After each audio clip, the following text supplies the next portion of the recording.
చుక్కెదురుతుంది అది YCP నేతలకి. YCP ముందస్తు bail కోరితే high court నిరాకరించిందట. Jogi Ramesh bail petition కూడా తిరస్కరించింది. అలాగే నందిగామ సురేష్ అవనండి, దేవినేని అవినాష్తో సహా పిటిషన్లు తిరస్కరణ. అంటే ఇప్పుడు వరకు వాళ్ళకి ఏదో బెయిల్ వస్తుంది, మమ్మల్ని అరెస్ట్ చేయరు అనుకున్నారు. ఇంకా పరిస్థితి లేనట్టేనా?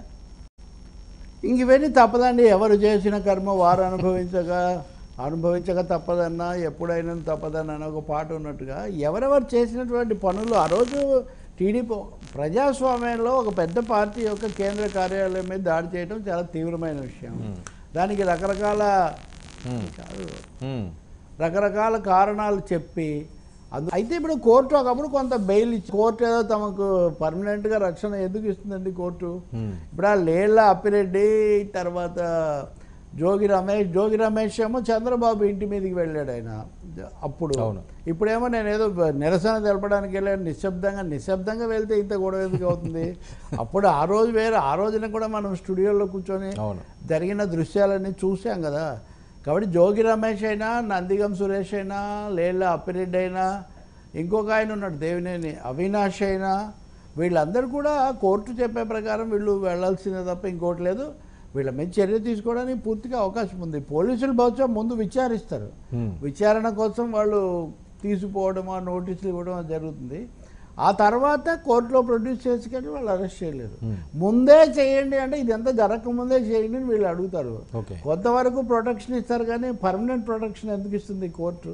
It's not court business. ఇంకోటి ఏమో దీని మీద మేము సుప్రీంకోర్టుకి వెళ్తాం, మీరు ఇవ్వలేదు కాబట్టి మేము సుప్రీంకోర్టుకి వెళ్తాము అంటే అది కూడా మేము ఆలోచించి మధ్యాహ్నం చెప్తామన్నారు. బహుశా సాయంత్రం లోపల కోర్టు అది కూడా వెళ్ళే అవకాశం ఉందా లేదని, వెళ్ళే అవకాశం కూడా లేదనుకోండి వెంటనే చర్య తీసుకోవచ్చు. సుప్రీంకోర్టుకు వెళ్ళడానికి అనుమతిస్తే ఇంకొంచెం కాలయాపన. సుప్రీంకోర్టు ఎంటర్టైన్ చేయాలని కూడా ఏం లేదు. ఎందుకంటే సుప్రీంకోర్టు చాలాసార్లు మీరు బెయిల్ పిటిషన్లు ట్రయల్ కోర్టులో మ్యాక్సిమం లోకల్ హైకోర్టులో, స్టేట్ హైకోర్టులో తేల్చుకోవాలి కానీ మా దగ్గర రావద్దని చాలాసార్లు చెప్పారు. సో ఈ బెయిల్ పిటిషన్ల పరంపర ముగిసిపోవచ్చు ఇప్పుడు బహుశా. సార్, మాజీలకు కానీ లేకపోతే కొంతమంది గత ప్రభుత్వంలో కొద్దిగా విచ్చలవిడిగా అడుగులు వేసి ముందుకు సాగిన వాళ్ళందరికీ కౌంట్ డౌన్ స్టార్ట్ అయినట్టు అనుకోవచ్చా? కౌంట్ డౌనే ఓకే, కౌంట్ డౌనే కదా ఇది. Count down. రెండవది కేసులు విచారణలు తప్పదు. ఇంకా long arm of the law అంటారు కదా, చట్టం యొక్క పొడవైన చెయ్యి అది వెంటబడుతూ ఉంటుంది. చట్టము ఎవరి చేతుల్లో ఉంటే, ఎవరి ప్రభుత్వంలో ఉంటే వాళ్ళు దాన్ని అమలు చేస్తారు.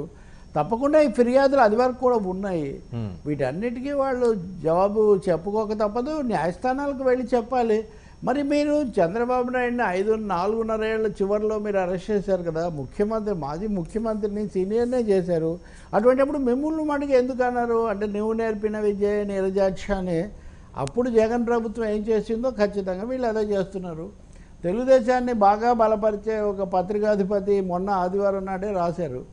ఇవన్నీ చూస్తుంటే అప్పుడు సరిగ్గా ఏ పద్ధతి అమలు జరిగిందో అలాంటి పద్ధతే అమలు జరిగినట్టుగా ఉంది. ఎక్కడైనా చట్టబద్ధంగా ఉండే చర్యలు తీసుకోవాలి కానీ ఒక విధమైన కక్ష సాధింపు కార్యక్రమం అయితే మటుకు ఇబ్బందులు అది ఇదని. సో ఏమైనా కానీ ఎక్కడెక్కడ దోషాలు, నేరాలు, ఫిర్యాదులు ఉన్నాయో వాటి అన్నిటికీ జవాబు తప్పదు. ఇప్పుడు కోర్టులు కూడా మొదట అనుసరించిన దానికి కొంచెం తేడా వస్తున్నాయి కదా.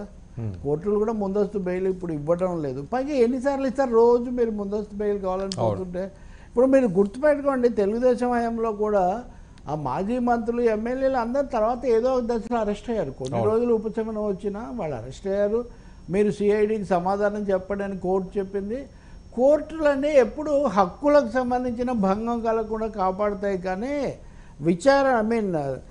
దర్యాప్తు ప్రక్రియను అడ్డుకునే విధంగానో లేదా పోలీసులు, సిఐడిలు ప్రభుత్వాలకు ఉండే హక్కులను హరించే విధంగా వాళ్ళు ఎప్పుడు చేయరండి. అది చాలా స్పష్టం. ఇంకా భవిష్యత్తులో ఇంకా మరింత మందికి ఈ ఉచ్చు బిగిసే అవకాశం చాలా ఎక్కువ ఉంది. అంటే ఈ రౌండ్ అయిపోతే నెక్స్ట్ రౌండ్ మొదలవుతుంది. ఇది ఫస్ట్ రౌండ్ అనుకుంటే కనుక. ఇప్పుడు మీరు చూశారు కదా ఈరోజు ఆ జత్వాని కేసులో షర్మిల కూడా కామెంట్ చేస్తున్నారు నిన్న.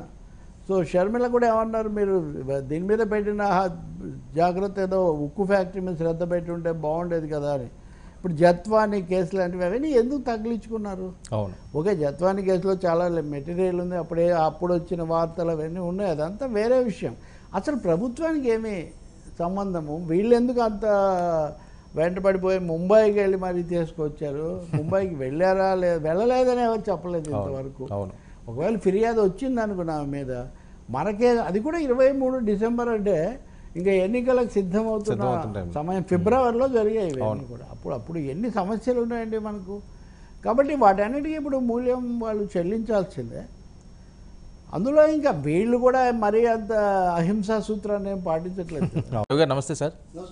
సార్ బెజవాడలో జరుగుతున్న సహాయక చర్యలు అప్పుడే 3 రోజులు అయింది, 4వ రోజుకు చేరుకుంది, ఇంకా అస్పష్టంగానే ఉంది. చంద్రబాబు